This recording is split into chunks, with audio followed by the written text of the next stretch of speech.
மே 2. புனித அத்தனாசியுஸ்.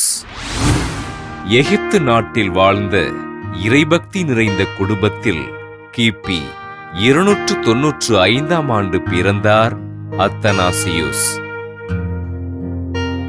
அலெக்சாந்திரியா நகர் ஆயர் அலெக்சாண்டரின் உதவியினால் கல்வி பயின்ற இவர் கிபி 319ஆம் ஆண்டு குருவாக திருநிலைப்படுத்தப்பட்டார்.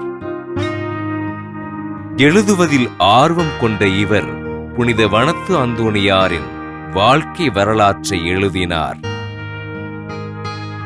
அலெக்சாந்திரியா நகர் ஆயர் அலெக்சாண்டரின் செயலராக பணிகளை செய்த அத்தனாசியுஸ் இறையியலில் சிறந்து விளங்கினார்.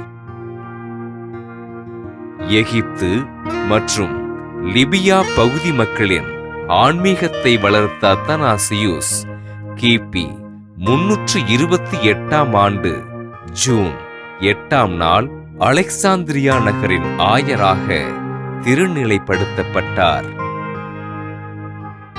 அக்காலத்தில் நிலவிய ஆரியூசின் தப்பறை கொள்கைகளை கடுமையாக எதிர்த்த இவர் அக்கொள்கைகளை பின்பற்றிய ஆயர்களையும் மக்களையும் அன்பு செய்து வாழ்ந்தார். தீமையானதை செய்யாமல் இருந்தால் மட்டும் போதாது, நன்மை செய்யாமல் இருப்பதும் தீமையே என்று கூறிய அத்தனாசியுஸ் கிபி 373ஆம் ஆண்டு மே 2ஆம் நாள் விண்ணக பிறப்படைந்தார். பல்வேறு பிரச்சனைகளுக்கு இடையிலும் ஆண்டவரை மக்களுக்கு அறிவித்து கிறிஸ்துவ நெறிகளை விதைத்த ஆயர் அத்தனாசியுசினை திரு அவை புனிதராக உயர்த்தியது.